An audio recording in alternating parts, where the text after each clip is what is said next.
Okay, it is 8 p.m. here, Central Time. That means it is time for our live discussion, as it is the last Tuesday of the month, believe it or not. I feel like every time we have these, it's always like, I can't believe it's this time. I can't believe it's this time. But honestly, like, it's already June. Like, we're coming up on June. Half the year is almost gone. That's insane. But again, last Tuesday of the month means it's time for our live discussion. So tonight we get to discuss our May read, which was a birthday pick by Laura. And we read Wish Her Safe at Home by Stephen Benatar. And that is a book that was published in the 1980s, as we are reading through the decades. So that's the book that we'll be discussing this evening. If you haven't yet finished it, or you haven't quite read through, we will be talking it in great detail. So if you're not wanting to see spoilers, make sure that you maybe watch this when you're done. But if you don't mind, then stay tuned for a great discussion, because there's a lot to discuss in this one. Before we get into that, I just want to make sure that everybody remembers what the June book is. We did a poll early in May, and the numbers came in. And if you were following us on Instagram, you already know, but we are going to be reading Lady Oracle by Margaret Atwood. Do you recall the page count on this one? Yes, I do. This is just under 350 pages. Okay. And again, as we're reading through the decades, this is a book that was published in the 1970s. So we have our 70s decade. So stay tuned for that in June. We will be having our reading sprints next week, Tuesday. So that's the first Tuesday of the month. So that brings us to, I believe it's June 2nd is going to be the reading sprints. And in that reading sprints, you'll find out what we're reading in July, as we will not have a poll because it's my birthday month. So I get to choose the book, and it'll be a book that was published in the 1960s. So we're chugging along in the decades, and I don't know, I can't speak for both of us, maybe I can, but I have been having a lot of fun reading with this theme. So I think we will probably be discussing maybe what we're going to be doing for next year, because I think the theme was a lot of fun this year, and we're only halfway through. So anywho, let's go ahead and jump into the comments and say hi to those who are here. Hi, Andy. Andy. Nice to see you. Just grabbed Lady Orc from the library. Nice. Yes. I know, I looked, my library has a copy, so I was going to try to get there this week, but my daughter's been ill, so I've been like, oh, gotta go tomorrow. Oh, gotta wait until tomorrow. So hopefully it's still there when I go, but yes. Awesome. Very cool. Okay. Any other housekeeping? Anything before we jump in? Okay, perfect. Well, Laura, as your birthday pick, what do you think? What were your thoughts on the book? Like, let's get the ratings out of the way right away. What was your rating of the book, 1 to 5, 5 being outstanding? I think I settled on a 3.5, rounding up to a 4. It's such an unusual book. I've never read anything quite like it before, and it's it sort of surprised me. So it's a high 3.5, but I don't want to rate it like a 4 for some reason, if that makes sense. So yeah, I liked it. What do you think? I still don't know what to think about this book. I listened to it on audio, so I'd be interested to like know the nuance of like what it looks like visually, because I'm wondering if I'd have a different feeling of it if I had read it physically. But I mean, I'm kind of middle of the road. Like, I feel like I'm giving it a 3 generously, just because I don't think it has any fault in it, but it's like, I don't really think it was for me.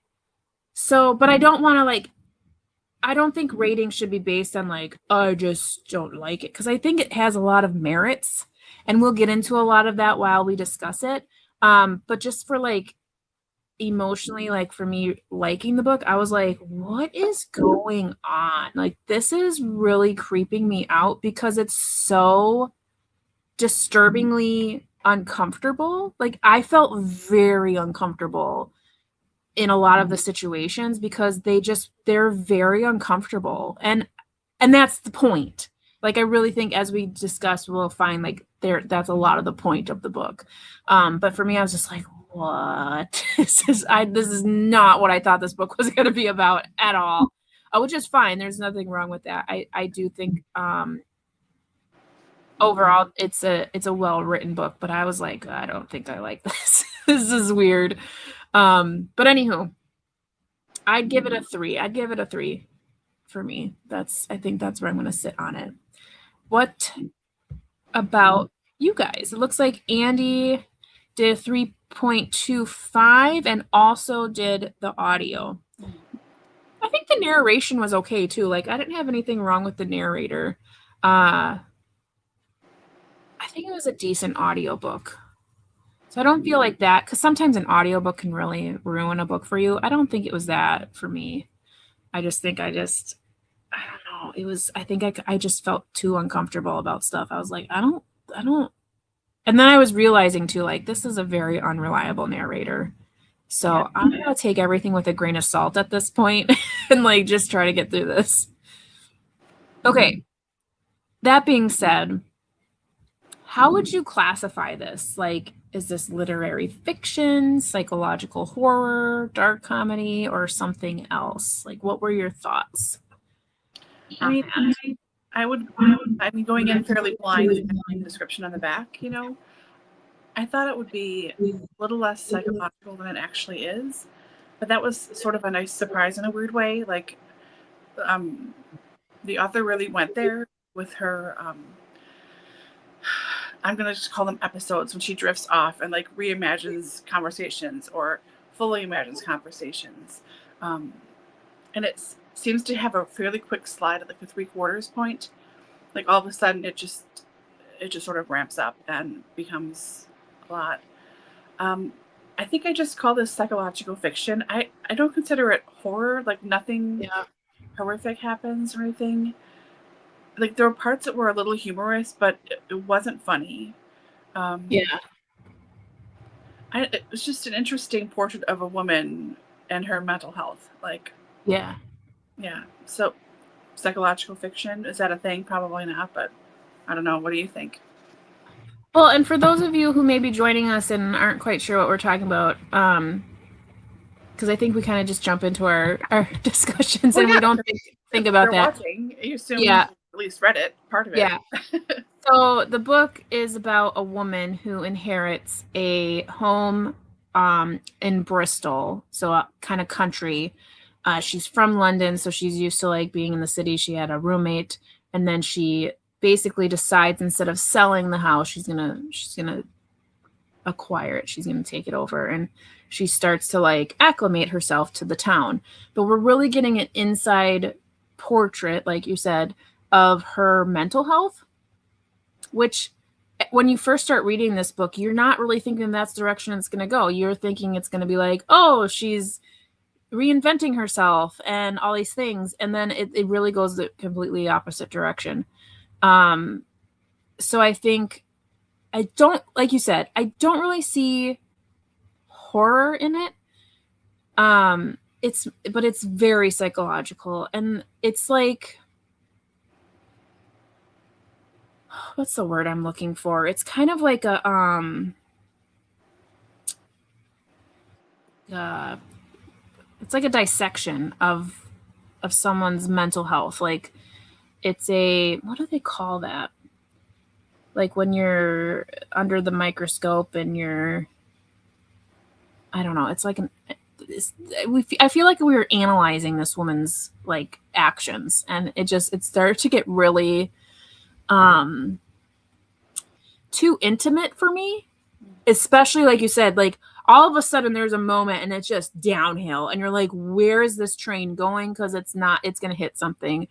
I also think speaking back to the format, can you speak to, like, can you tell when she is talking?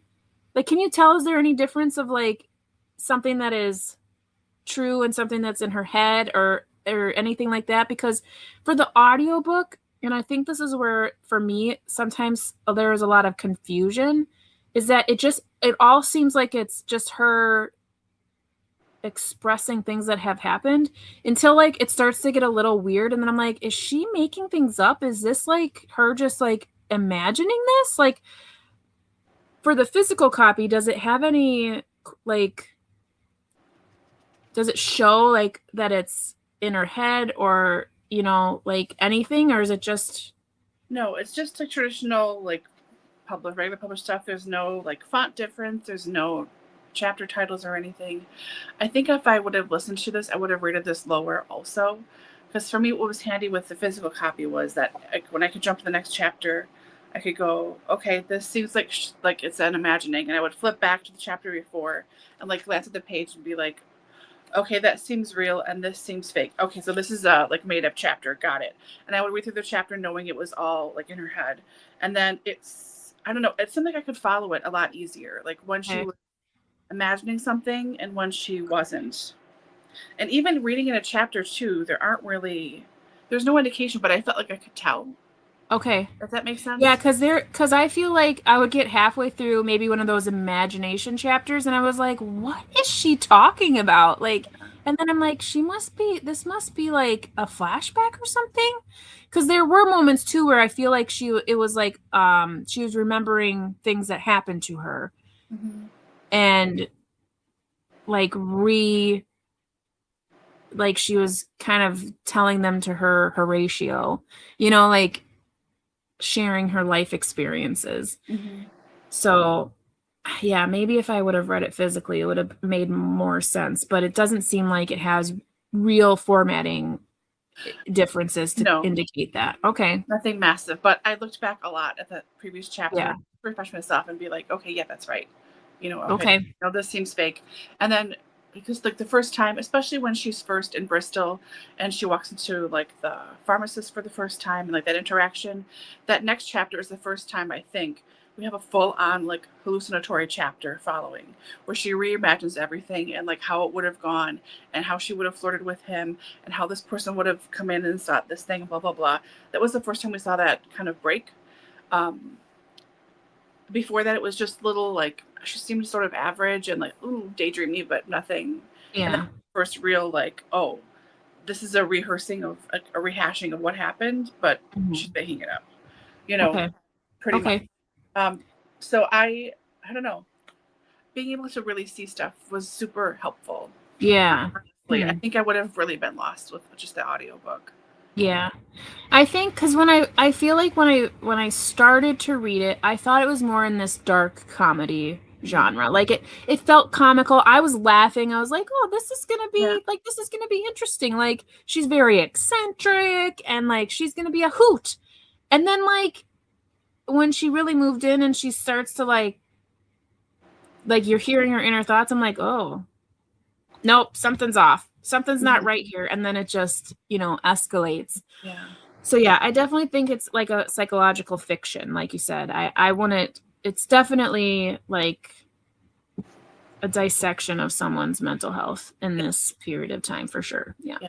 I thought it would be quirkier and that it would Yeah. end up with her, even though I kind of could see an ending where it ended the way that it did, but having it be more lighthearted, like, oh, isn't she Dottie? Or, she's just her own person and she's eccentric. I thought it would have more of that of a flavor than the Like total deep dive like into the whole sort of menacing of the straitjacket like, kind of. Yeah. oh yeah, literal straitjacket. Like I Yeah. like, oh, okay, we're going there. All right. So we have several great questions here, so we're gonna keep on rolling because I feel like we're gonna have a lot to say. But how do you think the setting contributed to the emotional atmosphere of the book? I mean, the house sort of dictates everything, doesn't it? Because it's so strange. And the ladies that lived there before, like her aunt and her caretaker, friend, whoever this woman, other woman, roommate, essentially. They just lived in the lower level of the house and shut off everything else. And it was, I always pictured like a hoarder situation and like cold and damp and whatever. That all that energy and everything was still there. And even though she like tried to clean it up a little bit, she seemed to do more walking around and trying to impress people and spending money she didn't really have on things than actually in the house. But people say how nice the house was. Yeah. I think you can't really escape that weirdness. Yeah. And then once she gets obsessed with Horatio and she finds that painting, which is not Horatio, but she thinks is Horatio, and she comes home, I sort of had hope for her at that point. Like, okay, maybe she's just channeling something and she's writing, because she's writing, right? She's going to write this book about Horatio. It's like, okay, all right, girl, this is a little unhinged, but sure, sure, like, sure. But because it's this house and she's stuck and she, I don't know, she has all these airs that she puts on herself. Yeah, the house is the thing I feel like that turned everything a little bit. Obviously, she already had mental problems. I mean, I don't think you can slip like this without something already being there. Maybe, I don't know. But yeah, I think the house had a lot to do with everything. I mean, how it goes down. And yeah, I don't know. What do you think? Andy mentions it's such a sad story. She regrets life she has or does not have, so decides to reinvent herself and be what she thinks she is meant to be. Right. But it is better in her head. Mm-hmm. I think it's interesting. It's a really it's the whole spectrum, right? Because she's coming from London, which is fast paced, lots of people. She has a roommate, so she has constant interaction with other people. She has a job, so she has constant interaction with other people. So she has a lot of, Brownie points. Yeah, like she is able to like be a person in not that a city can't be isolating, but right. She's constantly continuing forward. She's got to go to work. She's got to pay her bills. She's got to do this. She's got to do that. So she's able to just keep doing things. Whereas when she moves to Bristol, she's all on her own. Mm-hmm. And I think it's very isolating in the sense that she is a new person in town. She doesn't know anybody. And so to cope, she starts to imagine all these interactions where like, oh, if I had done this, then, this, that, and the other thing. And I just think about like, and that's where when I at first thought, oh, she's just a little eccentric. Because I'm thinking like, as the bystanders, the people that this is happening to, if it was me, I'd be like, oh, yeah, okay, sounds good. And I'd walk away, because you're just like, I don't know what that lady's talking about, but whatever. And my first thought isn't, she's got some issue. It's just, she's just an unusual person. And I'm going to walk away, So this book for me too, with that being said, makes me really think about like the mental state of just people in general, mm-hmm. and how many people I have interacted with that are dealing with similar, isolation and imaginations that run rampant, and like, you know what I mean? And not that imagination is bad, but you know what I'm saying? Like, yep. She really worked herself into a complete like alter ego, so I think being isolated, she starts to create these people and these settings, and some of it I'm like, is any of this real? Because some of it's so bizarre. Like, why does this young couple ask her, some rando person, to be the godmother of their child? Mm-hmm. Like, it was so weird to me, because from what I could recall, so what happened in my reading too is I read like the first 15% of the book with reading sprints, and then I took a break and then read the rest of the book in like 2 big chunks. So like the beginning of the book is a little like gray for me. So, but I remember Roger, like, he's just working on her garden when she was like renovating. So, and then they just show up for tea. Like, it was so confusing to me. And then, like, oh, you want to be the godmother to our child? And I was like, what is happening? So to me, I'm like, was that all real? But it's like a continued storyline. So I'm like, something's got to be real in that. So then I was having a hard time trying to figure out like what was real and what was her imagination. Obviously, like the really cuckoo stuff is her imagination, but some of it I was like, I'm really uncertain. Like at the end when like Roger starts to like come on to her, I'm like, okay, wait.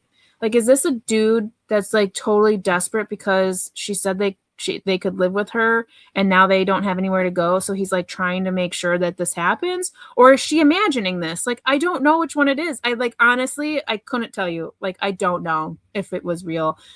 I have no idea. Because it makes it sound like it happened, they did the ditty, and then she was impregnated.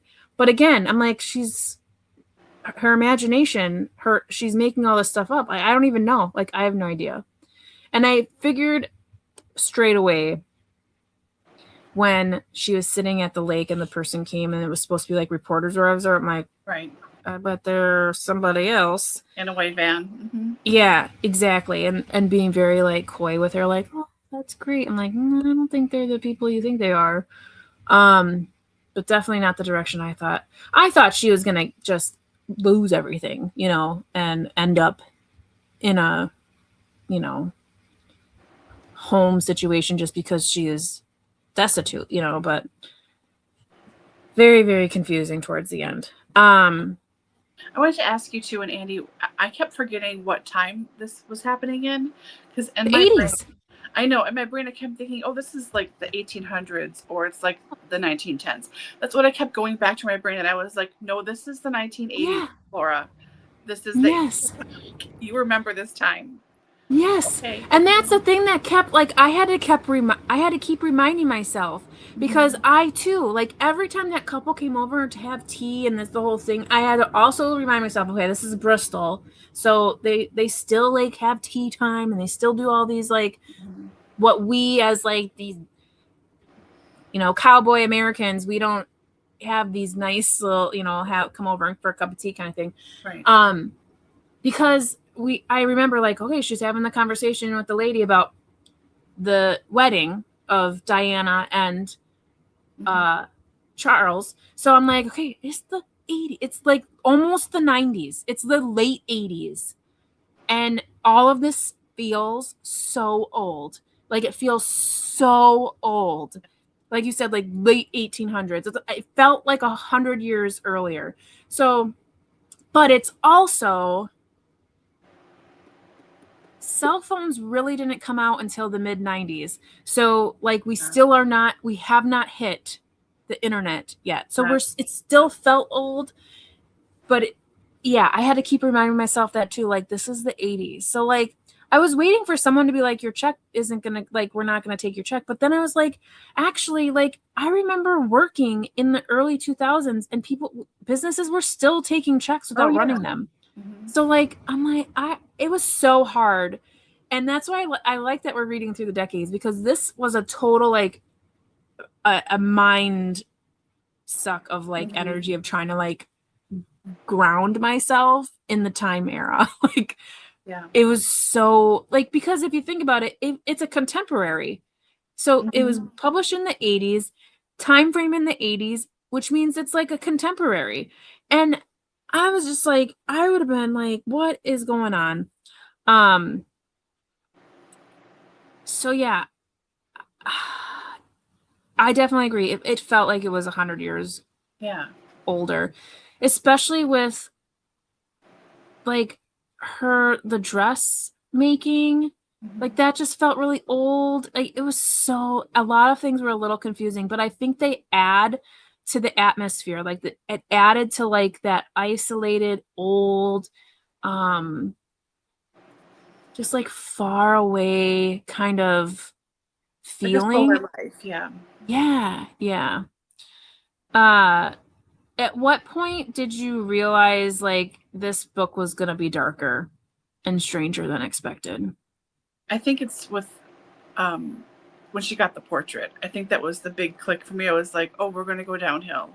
And then, like I said, I tried to bring it back, like maybe she'll just be like a writer who is just channeling this person. And because that happens, you know, I read stuff with authors all the time. Like you just channel somebody or whatever, and the person talks to you, and you just, you know, write your thing down, whatever. I was like, maybe this will be it, but no.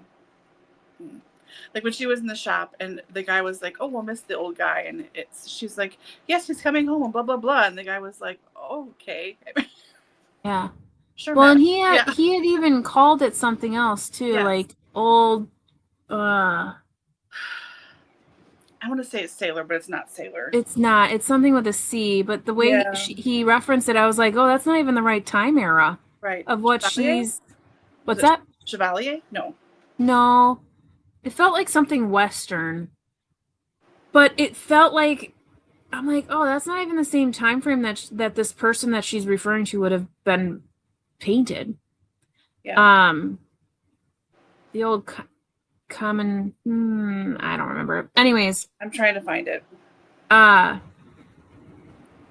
felt like I was like total everything was really going over my head for a while. Mm-hmm. Like I thought she's just eccentric. Oh, she's doing this research. She's finally gonna do something for herself. Like until she was writing the chapter where Horatio like almost died or something. Like because the mom was old, and I was like, okay, you're getting a little weird. That was the turning point for me because everything else I was just like you know reading for vibes, and I wasn't really paying that close attention to things. And then when that chapter, because she was like, now I really feel like the mother, and I was like, wait a minute, you're just writing about someone's life. Now I'm starting to get confused. Do you think like you know this person? Like you're starting to act a little goofy. And then my like spidey sense would, you know, keep going a little crazy every time a new chapter happened. I was like, okay, something's not right. And then obviously when she absolutely just starts talking to him, you're like, okay, yep, we're done. We're there. But yeah, I think it's when she started that chapter about knowing how the mother felt when I think, does he like fall through the ice or something? I don't remember. Like so much has happened. Completely off the chart, like off topic here, but I'm just thinking about it now, so I don't want to forget it. Yeah. So in a lot of she dreams a lot, you know, and she talks about her dreams.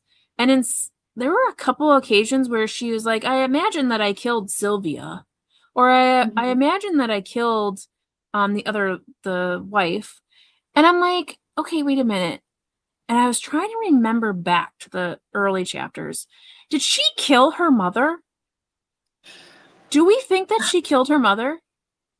I don't know. Like poisoning? Yeah. Near the end, I was like, oh, maybe she did kill her mom. But I didn't think so until near the end. It occurred to me, like, maybe she did kill her.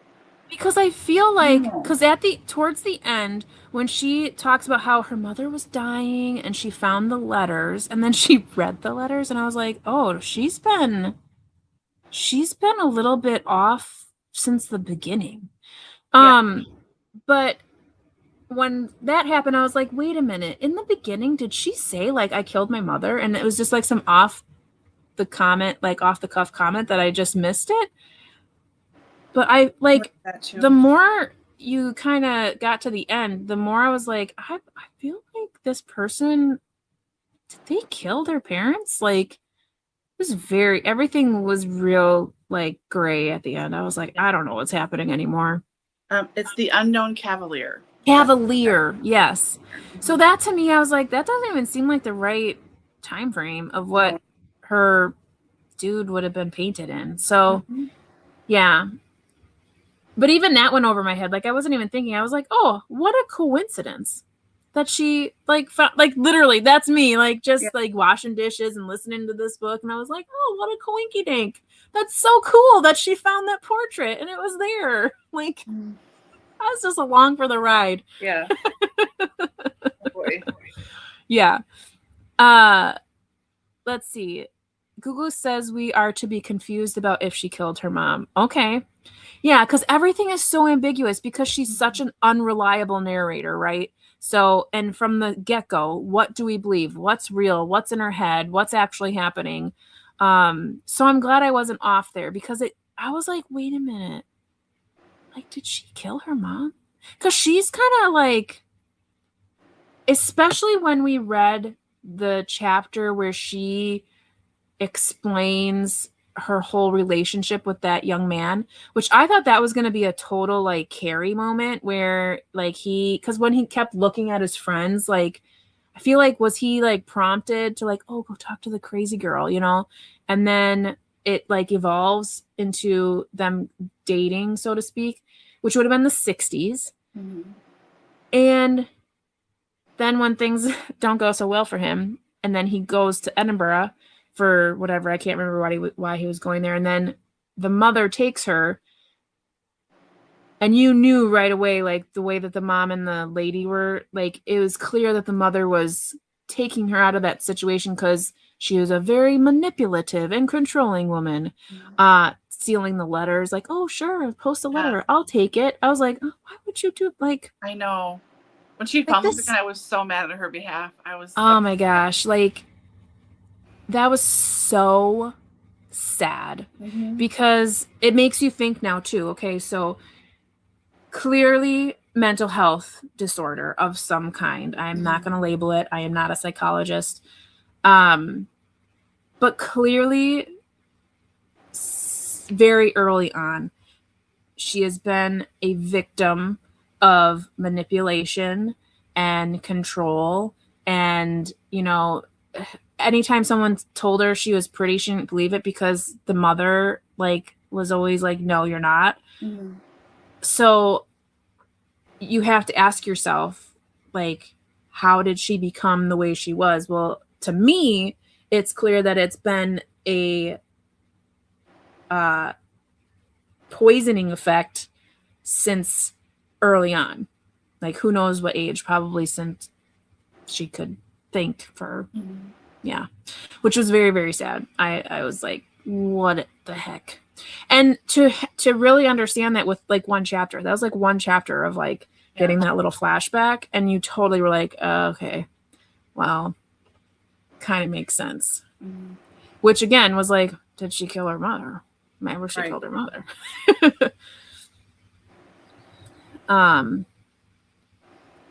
Which leads us to this question: do you think the novel gives readers enough information to determine like what really happened? I mean, no, but also yes. Like some things were more obvious. Like this is clearly a reality break here. But when she went to visit that older lady, like that conversation, you could tell that like the lady was like, no, dear, that's okay. No, I don't really want to go out. I have to come to you. Like she's doing all the polite things like, no, thank you. I'm good here. Like you just do your own thing and live your life and whatever else. And Rachel was like, oh, but we can do this and I can come bring this and I'll see this thing, blah, blah, blah. Like, I think there's enough in that conversation to realize like Rachel's operating on a different plane of consciousness awareness than the old lady is, you know, like, so I think there's enough clues for a lot of things that are make it clear like when she is and isn't really participating in the world. But then there are like whole chapters where she's hallucinating having sex with this like hundreds of year old dead man who's not even really the right man, the portrait. Like there's also clear breaks where it's not real, but then there's all these weird gray areas too. So 50-50. Yeah. I think that's part of why it's an effective book, because it is unclear, it is murky, it is strange, you know. And we all have our own realities, but like that's, she's got a whole other thing going on, you know. So yes and no. Some things I think, yeah, you can tell, oh, this is a made up conversation. And like when the pharmacist, and she goes back to the pharmacist and she's expecting him to like sort of fall over himself to talk to her again, she was dressed in that red dress and all this other stuff. And then he mentions that he's married and like she just doesn't, she chooses to ignore the fact that he said he's married. She's like, well, whatever. Maybe she doesn't live here, and maybe it's a bad marriage, and maybe I can all do all this stuff. And then all these customers keep coming in, and she's just getting more and more annoyed in her own head. Like, you can tell, like, she's just not. She doesn't pick up what everyone else is laying down, you know. So you can tell she's really not there. So Right. it's, yeah, I don't know. I don't know. What do you think? I mean, some stuff isn't. Yeah, I think the point of the book is that we're not meant to know what truly happened, because that is the reality that she lives in.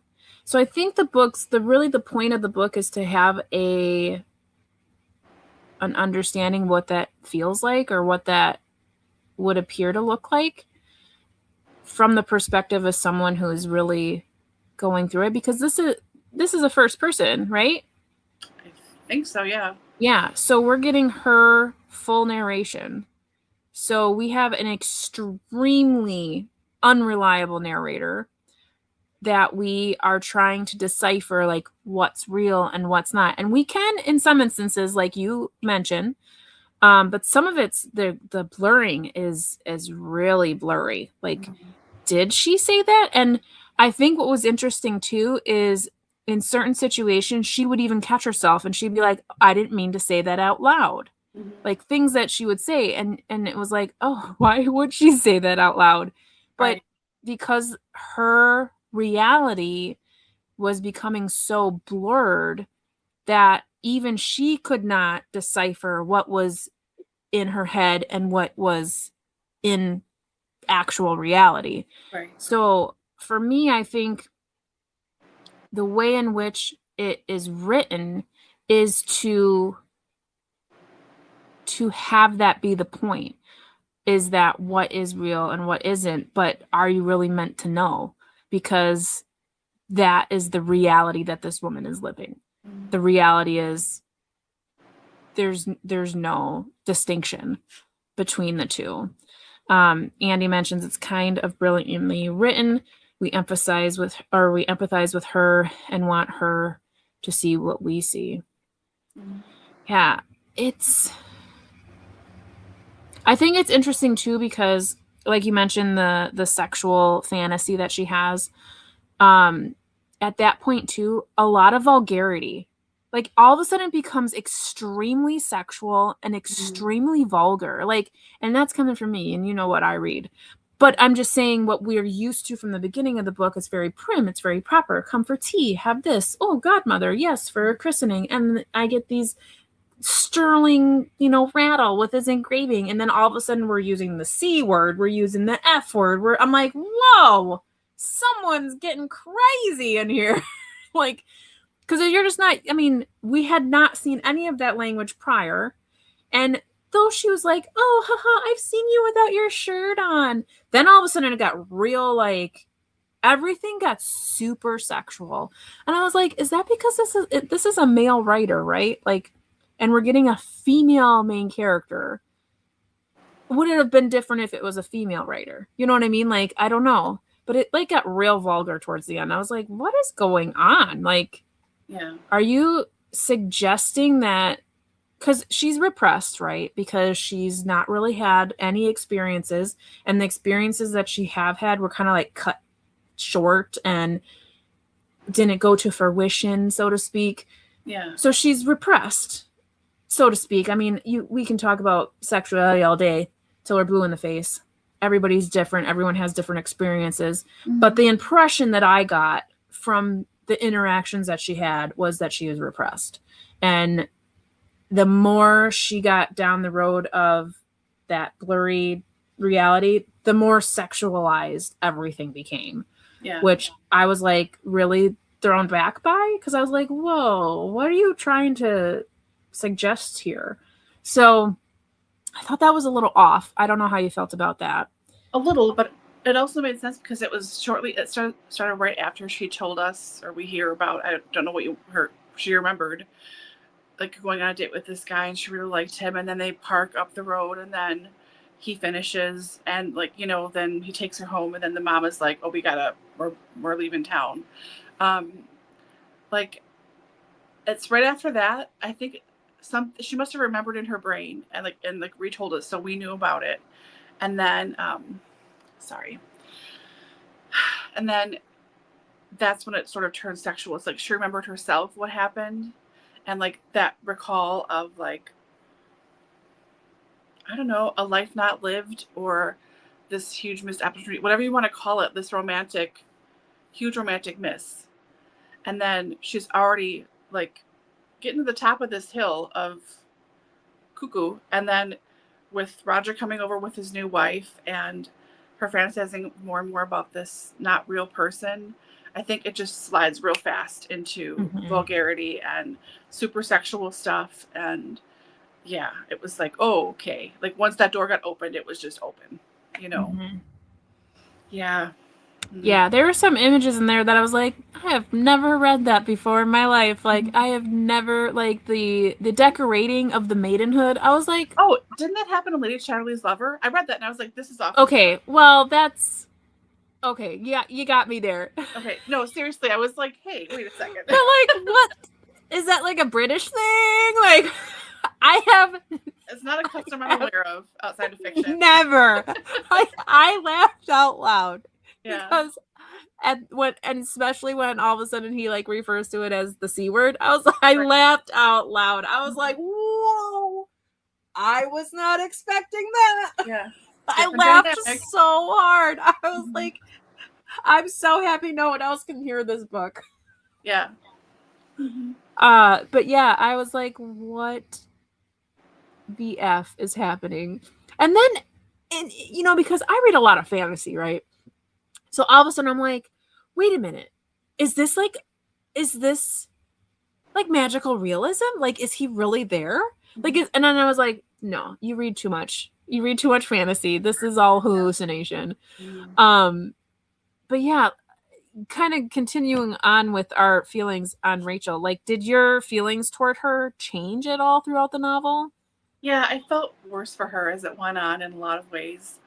And like in the beginning, like the first, I don't know, 50 pages or whatever, the first like chunk that I read when we read together. Yeah. At the end of the month, I was like, oh my gosh, I see a lot of myself in her.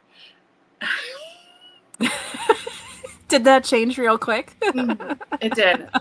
And then I was like, shit, I hope I'm not like this. But yeah, I felt bad for her, but also I understood it, you know, like it wasn't like a pity. I feel bad. It was like, man, her life could have gone a lot of different ways. And it's crappy that this is the way that it went.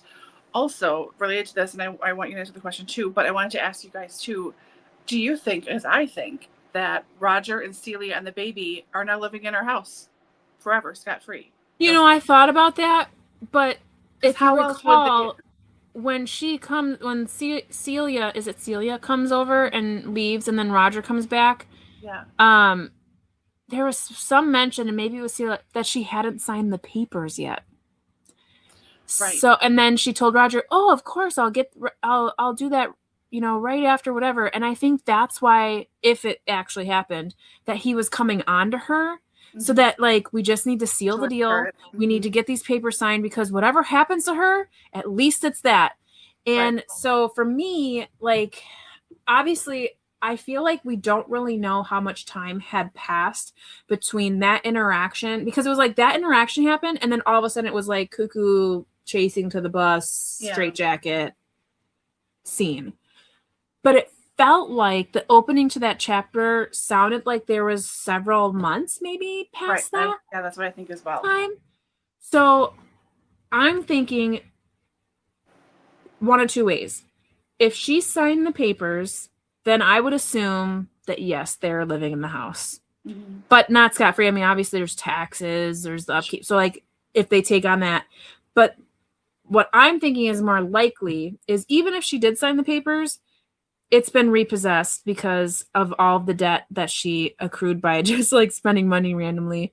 Or she didn't sign the papers and like the state took it over because, again, all of her debt or whatever. Even if they got it, they'd have to pay off whatever has gone against it, because Like, Right. where is she getting all this random money? Because it was like pretty early on that she was Her inheritance, yeah. had an overdraft. Mm-hmm. So she went to the house, spent all the money that she had in her savings, and then just thought there was just going to be money coming out of Right, what? because she has this house and she's not living in reality, and anyone can see that this is a beautiful place. So of course, I can just do whatever I want, and money is just a concept, and whatever else. Yeah. It was very, yeah. I just assume Uh, that they're living there. yeah. I almost want to read it again with my eyeballs. Same girl, same. But I feel like I would be, like I said, it's a 3-star for me. Nothing's going to change that. It's very frustrating. It was very uncomfortable. So for me, I kind of wish that I would have had access to a physical copy and could have listened and read it at the same time, because I feel like it would have hit me different. I think it would probably been the same rating wise, but I feel like I would have had a little bit more clarity, like you said, Laura, about like really Yeah, you feel like you had a little bit more of understanding. Um, but I don't want to go through this again. yeah, It was not traumatizing, but going back to our question, like in the beginning, I was like, it was like cheery. I was excited. I'm like, ooh, yay. I hope this isn't going to be like a Grey Garden situation. Mhm. And then as it starts going and she starts to Yeah, become like more than eccentric, I was like, what's happening here? And then, yeah, I felt bad for her in the sense that, like, I just didn't want anything. I didn't want anyone to take advantage of her. And I felt like the couple kind of what was in the beginning. I was like, what? Why are you here? Like, who are you? hmm, And then when stuff really started to slide and she was like, she took back her offer of them living there, I was like, for a second, really mad at her, because I was like, come yeah, on, lady, like, you just messed up their whole, like, this yeah, isn't a joke, like, you're messing with people's lives. But then I had to remember, like, she is mentally unwell. Like, yeah, she is mentally unwell. Like, and even Roger said, I think, like, because when they realized, like, oh my god, she's literally talking about, like, painting is hmm, her husband. And yeah, they knew, like, at that point, like, oh no. And so, like, I had to remember, like, she's mentally unwell. So, like, I was like, someone needs to intervene. Like, what do you do in this situation? mhm, And I felt really bad for them too. And then when he was like taking off his clothes, I was like, you've got to be kidding me. You know that she is like, at this point, she needs help. So you're gonna like take advantage of her. It's like, it was almost, I feel like that's consent non-consent, because it's like, right, she's not well. Like, what are you, and then I was like, I don't even know if this is real. I don't know if this is really happening, because she's like keeps sexualizing everything. hmm, So I don't know if this is really happening, but I hope it doesn't go anywhere. And then it like cut off. So I was like super happy about that. um but yes, Andy, the discussion is always the best part and often changes ratings. It's yeah, not going to change mine, but today for this particular book. But mhm, yes, the discussion is always very helpful. I think our discussions in general for me are very helpful, because sometimes I read something and it's totally not what everyone else, like, their perception, and I so appreciate that, because sometimes I feel like I'm reading something and I'm like, I don't get this at all. And then when we come to discussion, you'll say something, I'll be like, oh, I did not know that. So yes, the discussion is the best part. So thank you for being here. yeah, My library did not have it. I think I checked both ebook, physical, audio. I got it on Audible. Yeah, that's what happened for me too. Like, I looked for it on all platforms, Kindle, my library. Like, no one had it. It was like non-existent. The only place that I could find it was Audible. So yeah, so that's why I went that route. Absolutely. yeah. Had to Google your shirt for Oh, context there. yeah, I have a problem. His name is Hugh the Rivalry. Hmm. Yeah. So today I saw, like, totally off topic here, and we won't stay on this tangent very long, but um I saw that commercial that what's the darker hair guy's name again? Oh my God, this used to be like his real name or the show? His real name. Hudson Williams. Hudson, yes. I'm like, I know the other one, Connor, but Hudson. He does that one commercial where he's on the treadmill, and then he's like, and then I'm watching it, and I'm just like, what am I doing? He's like 20. Like, move on, old lady, move on. Because you just get like into it. Not you don't get into it. I was just like, I was appreciating his physique on the treadmill because that's what you meant to do, and it gets to where he like does a sly little smiling because he's doing like this really hipster like cool music, and like he's not really running on the treadmill, he's like dancing on the treadmill, and I literally was like, get out of here, old lady. Like, because I was like, I've passed that phase. I've watched the show, I've been in the craze, now I'm over it because I'm old. And I fell down that rabbit hole, and now Rivals. I love Rivals. It's so good. And Off Campus too. Like, I gotta calm down. I'm 48 now. Like, I gotta calm down. But it's so fun. Like, life sucks, y'all. This reality is bad. I want a little joy in my life. Like, some kind of like, I don't care, but also like I see how it could be embarrassing. But also, like, I'm just trying to get through the day. You know? You're funny. Age is just a number. I spent a year with someone 20 years younger than me. It was a wild year. Yeah. Yeah, I mean, and I can see that, and I think you see that a lot, you know, the big age gaps and whatnot. I just feel like I'm objectifying while I'm enjoying, and I'm just like, I'm not gonna be like this. This is not me. So anywho, but like I'm obsessed with the new, and not that it's new, but like I'm loving the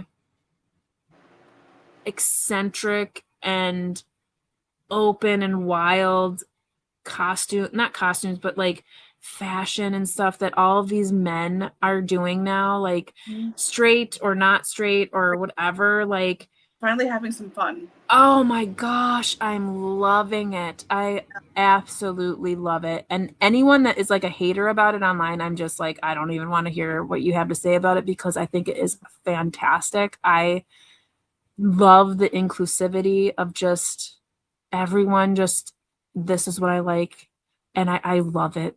I love it. And women, I have always tried, but it's hard because they're always held up to such a standard that, you know, but oh my gosh, the Met Gala with Connor and his halter, like with the long scarf. Oh my gosh.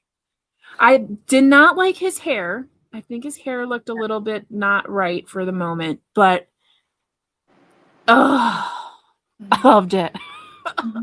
I just loved it. I loved him. Anyways, those little 20-year-olds. Yeah, I don't know how I would feel if I like had a date again, if I could date someone younger. I feel like I would want someone older because my husband is just a year older than me. So like we're the same age. And in my whole dating life, I don't think I ever dated anyone much younger or much old. Well, I think the oldest was 6 or 7, 9 years older than me. But I can tell you the maturity level was much lower. The other direction, yeah. Yeah, the other direction. Yeah. Anyways, but yeah, I don't know if I ever had a chance again. I don't know that I don't know. I feel like I would always go older because I don't know. Honestly, unless it was a woman who was mature, because I don't feel like 20-year-old boys are mature, but 20-year-old girls, well, I don't know. I have a 20-year-old. See that now it's weird because it's like I have a 20-year-old daughter. Like, nope, no, thank you. Never mind. We're done with this conversation. Have been with 10 years older too. Honey now is 1 year older, so settle down. Yeah. But you're right. Age doesn't matter. Yeah, it's all about your connection. Yeah. Yep. It does. Yeah, it always depends on the person. I mean, I don't know if anyone says this anymore, but like when I was growing up, you'd always hear the you have an old soul. And I always liked that about people, is that they just felt more mature and more, you know, yeah. Anywho, way off topic. Let's go back to Crazy Town. Um, Next question that we had here was, how important is imagination in the novel as a comfort or danger? I mean, I think it's clear it's both, because I think at first, especially when she was first there, it was comforting to imagine the lives that were lived there and Yeah. how it looked like when it was brand new and all that stuff. Like what a grand place. And then when Roger's there, especially too, helping her out that first summer or whatever when he's there Mhm. doing all the garden stuff, and they seem like co-conspirators. She starts to like imagine a little bit like, oh, I could have an opportunity with like maybe finding a guy, like it seems like a good thing. Like she's getting out of her rut and sort of finding herself on her own in a new way in this like crazy, wonderful situation. Like, look at this old house I have now. But then it kind of quickly swings to like, oh, this is not good. It's too much of that. And then when Sylvia comes too, that's also another smack because it's clear like Sylvia is still Sylvia. She's still the same person. But it's Yeah, such a that was a different very interaction. confusing interaction. I know it was so like, oh wow, Rachel's really different Mhm. than she was when she was living with Sylvia. Like, oh, this mentally she's okay. This is not all right. So I think it Yeah, just sort of slid right into like too much, like way too much, too on her own. No one tried to get to know her really well. I mean, Roger and Celia sort of did, but like you said, after like the second or third time they're over there, it's clear she's not right. You know. Yeah. well, and I feel like in the beginning it was imagination. It was her just Yeah. like running through the possibilities of the situation. But it very soon did not, it was no longer imagination. She was like creating full on alternate realities Yeah. for like, I don't know, coping, or because it didn't feel like imagining anymore. It felt like a very blurred line of what is real and what isn't. And that kind of is what Andy said here too. I think some people cope with life using imagination or denial. Yeah. Yeah. Um, but also going back to the Sylvia, I felt like Sylvia was like an implant of the mother, because just the interaction between them, even in the very beginning when she tells her she's going to move, she was rotten about it. She Yeah. was not kind about it. Like, what do you mean you're going to move and all these things? And then like it just did not seem like a very like positive relationship. Mm-hmm. It felt like Sylvia kind of maybe was the same kind of manipulating, controlling force that the mother was. Yeah. Because yeah, she like was smoking in her house. She didn't give her a housewarming gift, which that was just she took that from somewhere in the house and Mm-hmm. like, here you go. She's never gonna know that this is the bowl from Right. the third floor bookshelf. Um, but yeah, she just, that whole relationship seemed really off to me. And I was also surprised that Sylvia would even like remain in contact, just because of the vibes I was getting from her. I was like, she doesn't really seem like someone who cares to like continue this relationship. But then she was there for a couple days and like just hanging out and like, oh, tell me about this person or tell me about this person. And then that too was like nothing was adding up properly. And I was like, this is really weird. But also, like, Rachel, I feel like she was recognizing, like, well, I can't tell her because Yeah. he's There was not something. real. Mm-hmm. So I was like, But she's okay, but so such. he's not real. And you know that it would be weird to tell your friend about this not real person. You also know that you're not actually dating this other person because you're using him as like the real person. So like you're aware that you're making all of this up. Right. But she's So still like trying at what to. point in time did it totally go off the deep end? You know what I mean? Right. I think she sort of it seemed like she finally cracked after Sylvia left. And she was like, oh, good, we can be alone together now. And now it's just us. And she, like, it was the reality that wasn't forced upon her by Sylvia being there and still being Sylvia. And, they lived together for what, 10 years or something like that? It was a very long time they were like roommates. Yeah. I mean, to have that come back into your life when she thinks she's a whole new person, she's a whole new life, she's got all these heirs and all this stuff. So she tries to keep it in check because she's like, oh, like sort of, oh shit, like this is not good. I know he's not really real. I talked to him like he's real, but I know he's not real. But she still talks about him like she's real, like right afterwards. And Sylvia was like, oh, okay, yeah, I don't think I'll see you again after this. Like it was, and just that she was so happy to be by herself with Horatio again. And too, just like randomly, like timing in the book too. It's not a very long book. It is 263 pages, right? When she gets the portrait, it's on page 87. I thought that happened way later in the book. That's pretty early. Yeah. So like all this stuff is so fast in the beginning when she's moving in and settling in, and you start to see like these interactions that don't really happen. And then it's like a slip and slide almost. It kind of goes kind of quick, and there are a lot of corners where she picks up speed, and yeah, there was more time spent with her really losing it than I thought there was in reading it, Mm-hmm. Yeah. I don't know. What did you think about the writing style? We kind of touched on it a little bit here and there. Yeah, I liked it. I thought I did a really good job about like keeping you grounded in the unsteady ground, if that makes sense.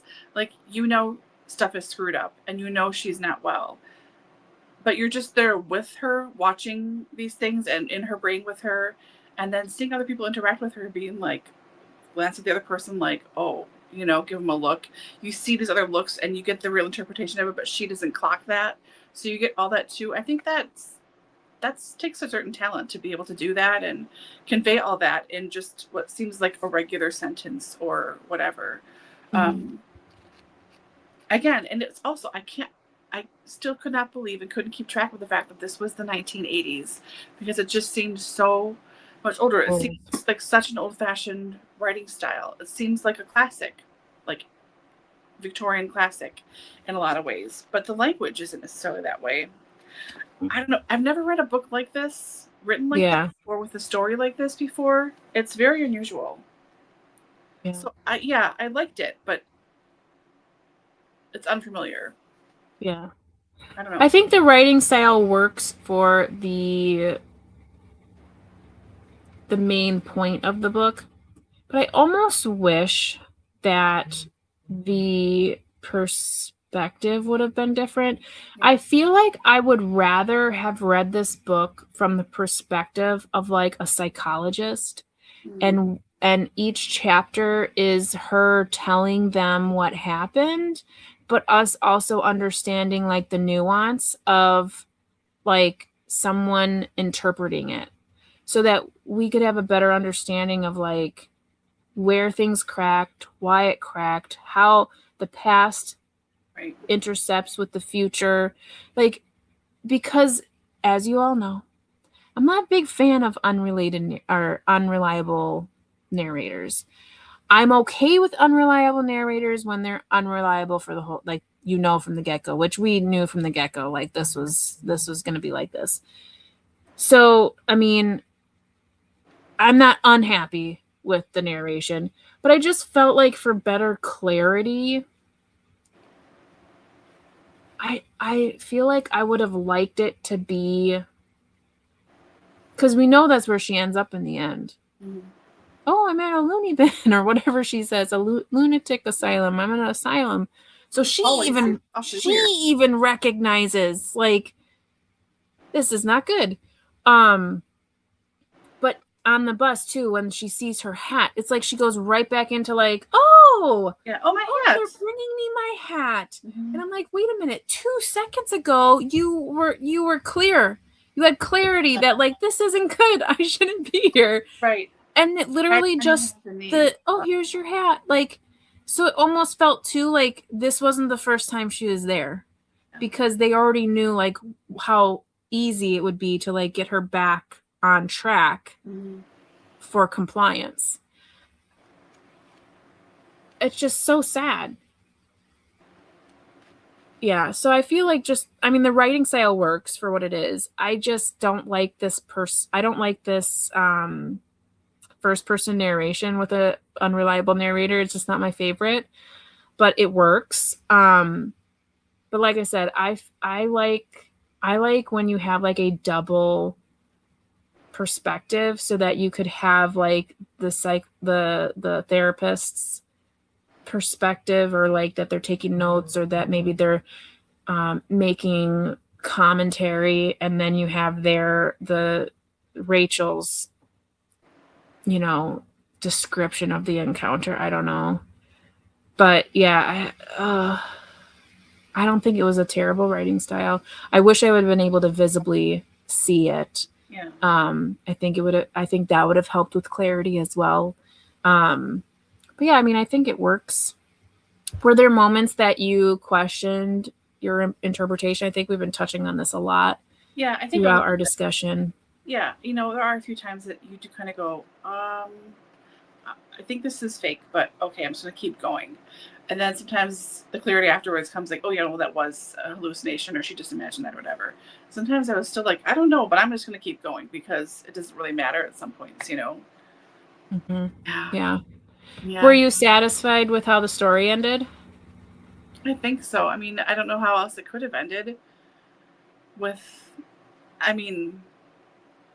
she could have totally Miss Havishamed it up completely. I mean, that could have been an option. Roger leaves. She's like talking to her lover that doesn't really exist in this wedding dress for her daughter that she bought when she bought it at the shop, but she's wearing all the time now because they got married, and she has this hysterical pregnancy. I'm assuming, because I'm assuming that Roger did sleep with her to like secure the house or whatever. It sort of seems like, yeah, straight coat or Miss Havisham, and like, I don't know. I mean, I was happy, satisfied, yeah, but I don't know. It's an odd one. What did you think?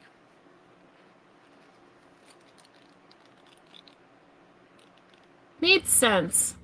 I felt like it was like a little choppy at the end, like going from the scene with Roger to like full on big white van. Mm-hmm. Like, I was like, what?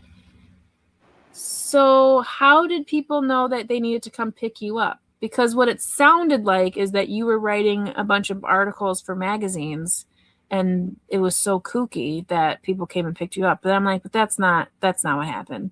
Yeah, that's what she's saying is what happened. I'm guessing that the bank, Roger, Mark, all the people that you interact with are like, this lady is not right. And the bank was probably like, we need our money. Mm-hmm. But yeah, I mean, it's definitely not the direction I thought it was going, but that was way toward the middle of the book is where the direction just started going haywire. So, I mean, satisfied is not the word I would use. I'd be more like understandable. Yeah. Yeah. I get it. Yeah. Yep. That makes sense. Like, yeah. But I don't know that I feel satisfied, because I feel like her whole life was such a scam. Not because of things that she did, but things that happened to her or did not happen to her, and people in her life who took advantage, and especially like her mother, and so I think even Sylvia. Like, I just feel like so many opportunities were stolen from her that contributed to her mental, downfall. And I felt really bad. So I felt bad that toward the end too, she was going to be kind of controlled again. Like, it was sad. But I mean, Yeah. Understandable ending. Mm-hmm. Do you think you'd recommend this book to someone else? Yes, I think I would.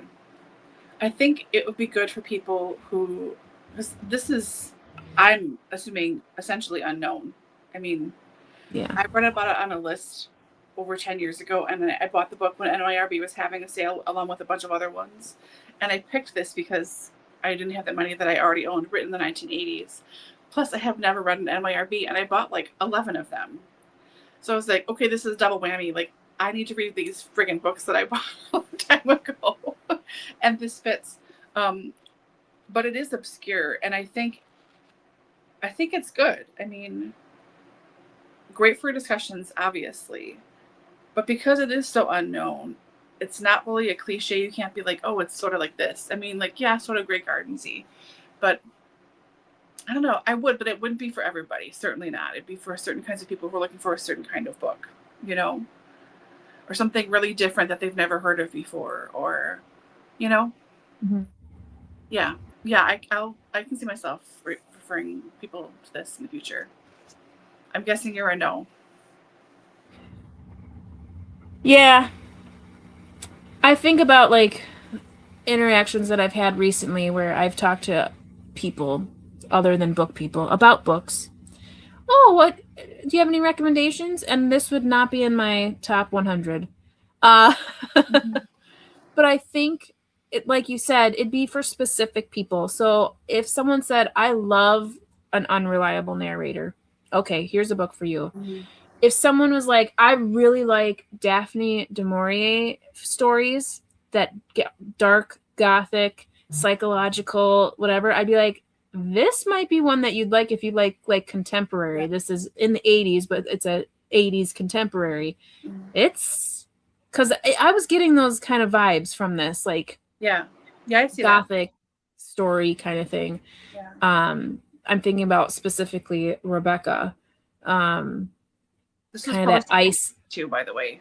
yeah, that isolated in this house, and the objects of the house become characters in their own right. Like it did give that, and I think maybe that's where that horror element comes into place. Like, Sure. is this dark, like gothic kind of horror elements? But yeah, I mean, but overall, I wouldn't be like, oh, I just read this really great book. Yeah, no. No. But there's a lot of books that I wouldn't recommend. Like, there's a lot of books that we've read in book club that I wouldn't recommend because they're nuanced. They're not books that you would really recommend in the general, Yeah. recommendations list. When you guys, not to interrupt, but did you have an introduction in your audio version, or did the book just start? Oh, I don't remember. Okay. I'm not sure. Okay, because I just looking at this again, I generally don't read introductions till afterwards because with classics especially, they talk to you in the introduction like you've read the whole freaking book already, and it's like don't do that. That's afterwards. That's not. Yeah. Don't do that. So I don't read introductions at all. Yeah. The first paragraph says, I first read Wish Her Safe at Home when I was chairing the judges of the 1982 Booker Prize.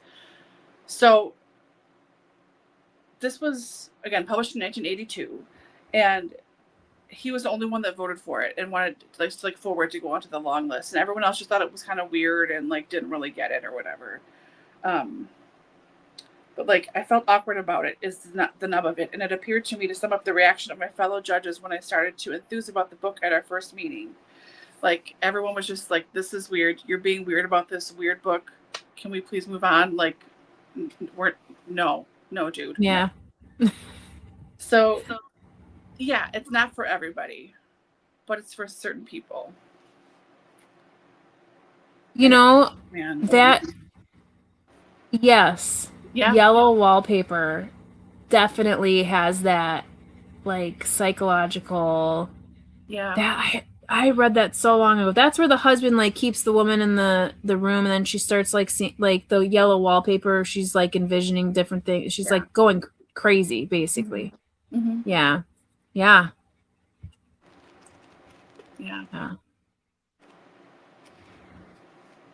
Interesting. Andy, would you like this book? What's that? I was asking Andy if she'd recommend this. Oh, yeah. Would you recommend the book, Andy?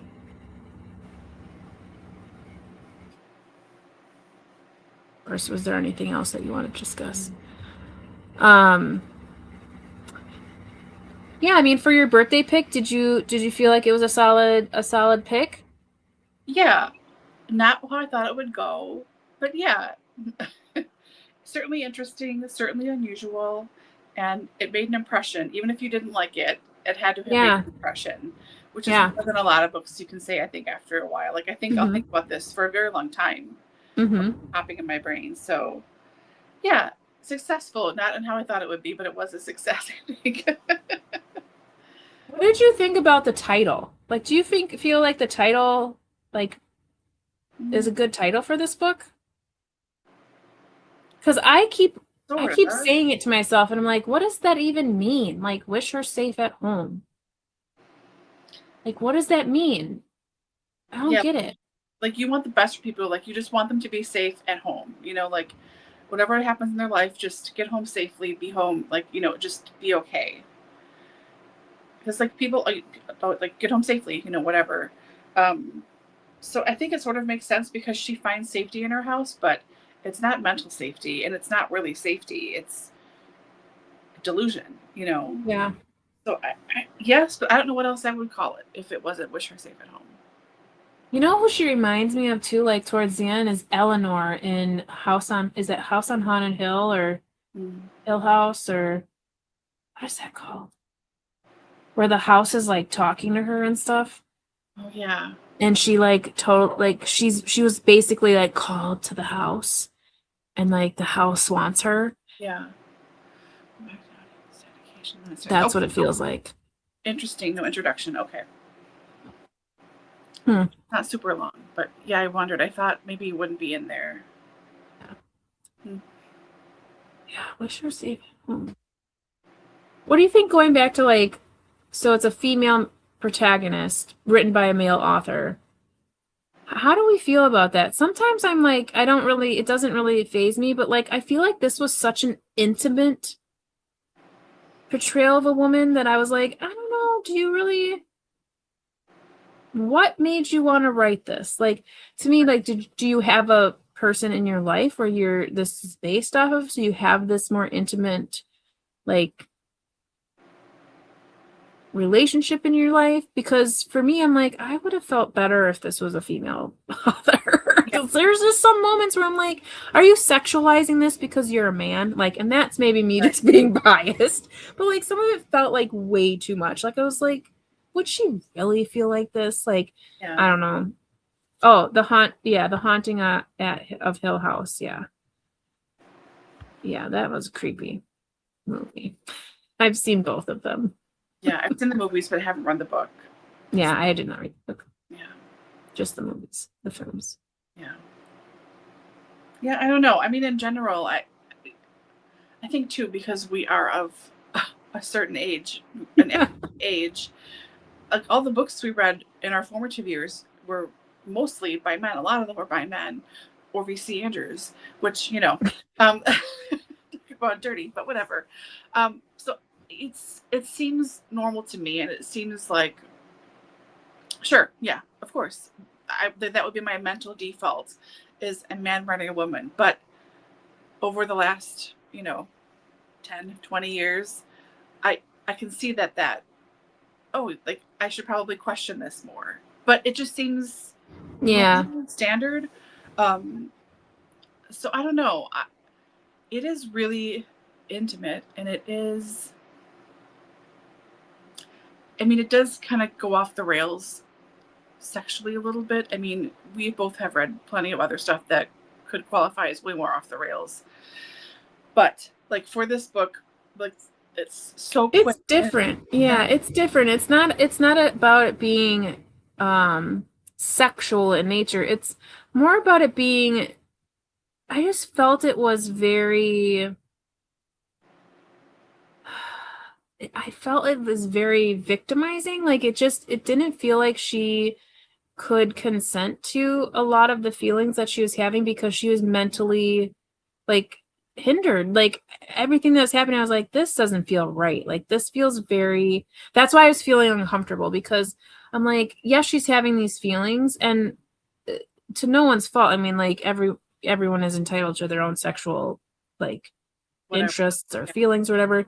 But I think because her mental capacity was in question, a lot of the things that were happening, I was just like, oh my gosh, this just feels so wrong. Like, I don't want to be in your head right now, because, like, I feel like you're processing trauma through a sexual act. Yeah, it felt like she was not at all in her body, and it wasn't about her pleasure, even though that's what it said, but it was like she talked about it, and it Yeah. was a lot about looking, like looking Yes. at, Objectifying. yes, like looking at his ding dong, and like Yeah. that means, and like how that made her feel, because she knew that's how she should feel, but it it's not, she's not in it, it's removed, a step removed, like you said, it's like resolving trauma almost, and or like acting things out, like this is how I think this should go, and this is how I think this should be, based on my experience, my life experience, whatever that is.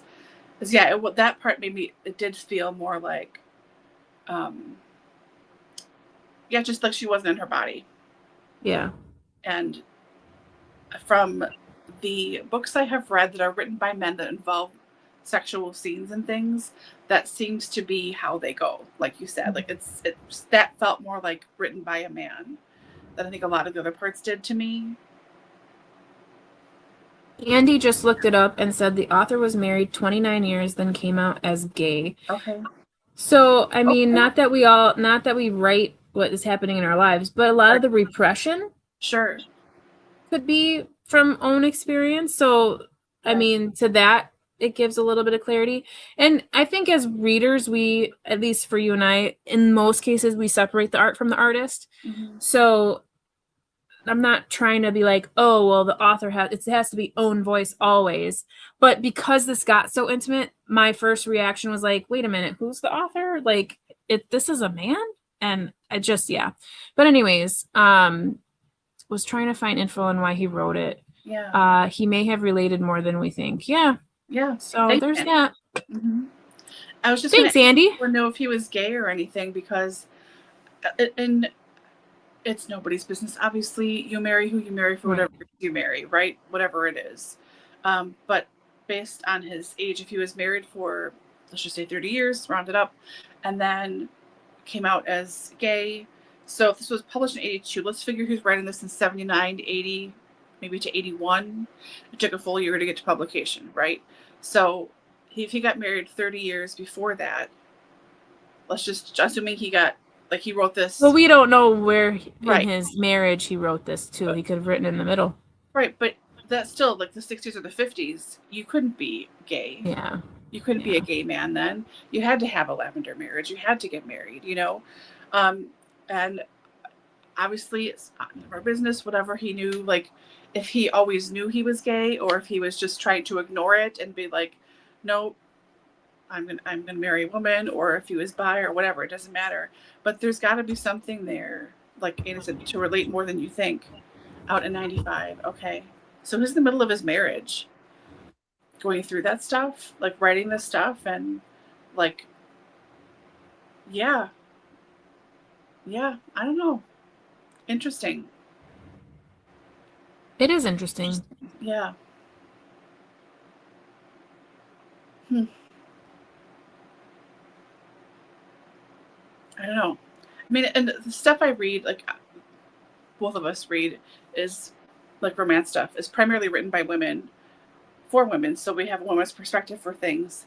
So the experience of reading it, and like how you read this book, the outlook of the book, you know, the first person, whatever, like you relate to it as the reader. Like you're Mm-hmm. with the main character, the main female character, for whatever it is for most of it, or at least you're supposed to. Like that's supposed to be the deal, right? Right. But this, like all of her sexual stuff seemed like so removed from that, you know? Yeah. Yeah, I just thought it was My interesting name, because, yeah. yeah, I don't know. Andy, has you written anything else? Since Andy's Dr. Ghoul tonight for us. Thank you. Um, Yeah. but past that information, I mean, am I glad I read it? I mean, I'm not I'm not unhappy. It's just it's so out of left field for me. But what I'm taking from it, which I'm thankful for, is it really is having me second guess like interactions with people and just being, and I do try to be kind, and but sometimes I'm just like, you're just in the throes of the day and you're just like move past and you're like, okay, yeah. Because I find as I get older, like I care way less about a lot of things. So a lot of things I just let slide kind of thing. Um, and in most cases, I'm always trying to be very kind in interactions, but also at the same time, I'm like, I don't need to give this much energy. For example, I'll just give an example. I was at Aldi because I'm always there, and this random woman comes up next to me. So there were kids' water shoes and kids' sandals. So the kids' water shoes were here and the kids' sandals were here. I had already gotten the water shoes. I moved to the sandals, literally just boxes next to each other. And this lady comes up next to me to the water shoes and she starts this full on conversation with me. And I'm just like, I didn't even look that direction. And, depending on the date, I would typically been like, oh yeah, like, and engage. But for whatever reason, that day I was like, I'm not having it. I'm not going to be this person. I don't want to give any more energy to anybody else. Like, please stop talking to me. But you just kind of like ignore, like, like smile and nod, but like, I'm not engaging. I'm not giving you any energy because who are you? Like, and I'm not saying like just like full on conversation. Oh, look at the water shoes. Did you get any water shoes? Did you know that they have water shoes at Sam's Club? I think they're cheaper than these water shoes. Do you have a Sam's Club membership? You should totally get a Sam's Club member. And I'm just like, oh my God, can I just find the size of the shoes that I need? And after reading this book, I'm thinking to myself, like, maybe I should have interacted a little bit more because maybe this lady like literally has no one else to talk to, and I totally ignored her because I'm just like, listen lady, I don't have any energy for you today, like. So it made me kind of feel bad because I was like, I always try to be kind to people, and like that was not a kind situation, but it's not like I was being unkind. Like, I was like smiling and nodding, but more like, I want to get out of this interaction because I don't know who you are. I don't know why you're talking to me. And like, it's not just like, oh, cool, water shoes. It's a full blown conversation. Right. Until she finally got on the phone with her daughter to ask what shoes they wanted. Like, ooh, lady, it is too early for this. Yeah. Let's see. The Man on the Bridge in 81. Okay. The Man on the Bridge. Thank you. Last doctor appointment, I got the entire surgical history life story of the gal who sat on the bridge next to me. Yeah. I know. Sometimes it's so like you can't even like get out of situations because you're like there and you can't leave. And if you do leave, it's awkward or like, yeah, those are the worst. Those are the absolute worst. And and this is sad. I tend to have like an age group of like where I'll engage more. Like if it's an elderly person, I'm totally 100% like I'm going to listen. I don't know why I've just always been that way, just because I just feel like no one listens to them. Yeah. So like I usually, if an elderly person talks to me or engages in a conversation, I will give energy towards it. But if it's like a middle-aged person to like my age person and they just start going off on a tangent, I'm like, something on my phone, because like I just don't want to like engage. I just don't. You say that, something on my phone, like wander away.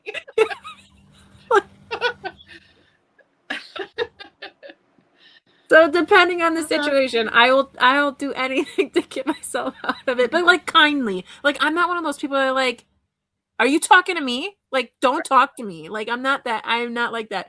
I'm one of those slowly back out of the situation. Like Homer, unless it's like, yeah.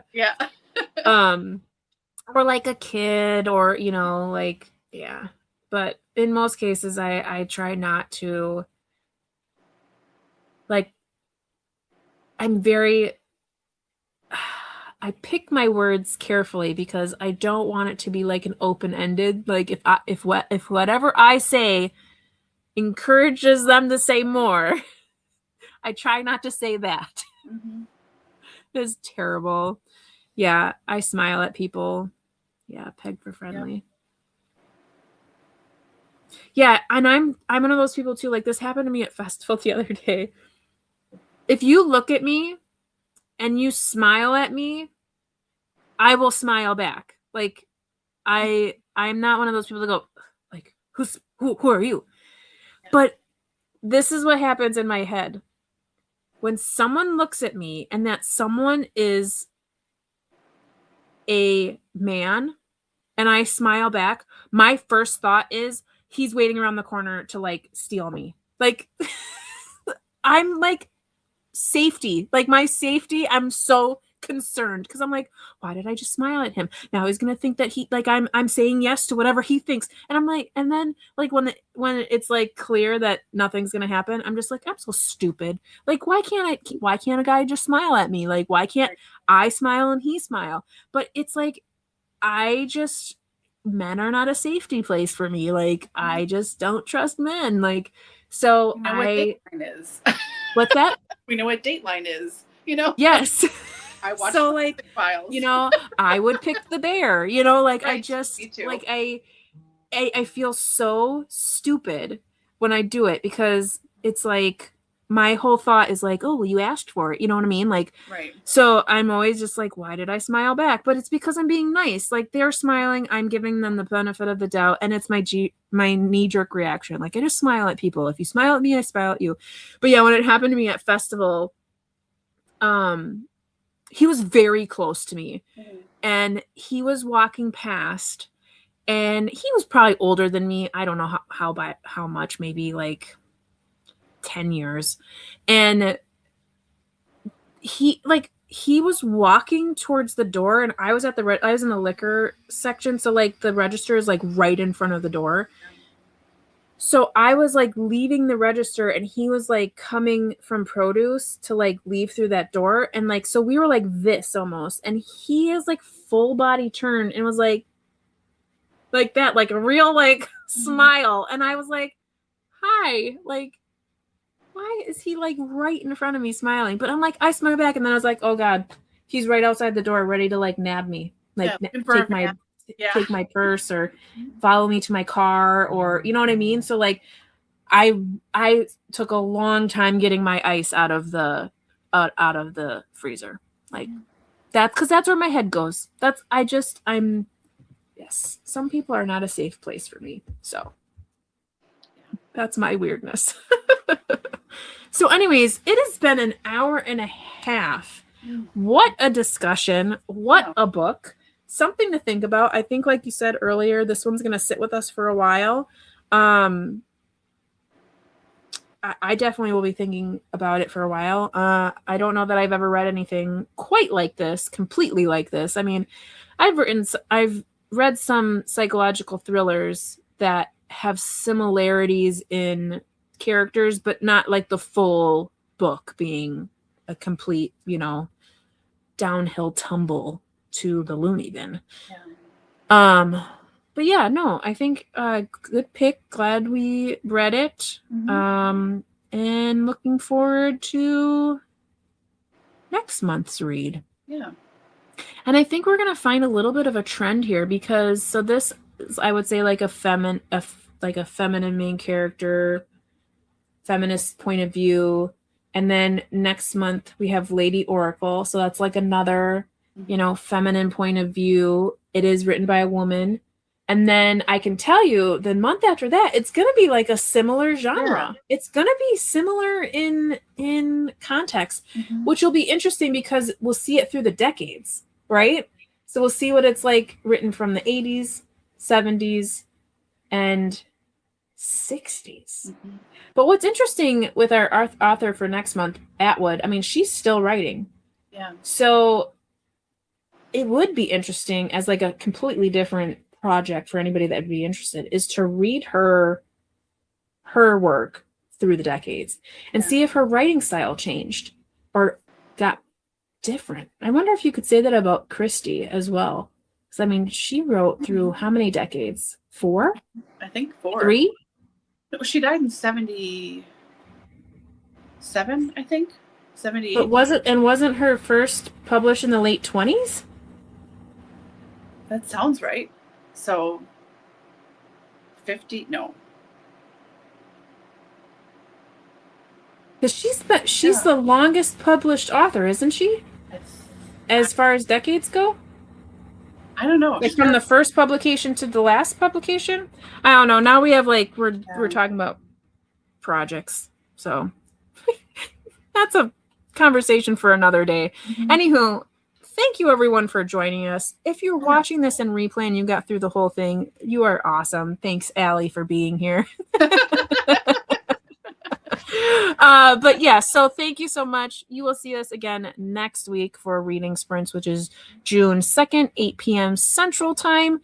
And we will get started on Lady Oracle by Margaret Atwood. Yep. So yeah. Thanks so much for reading along, and we'll see you next week. Thanks. Bye. Bye, everyone.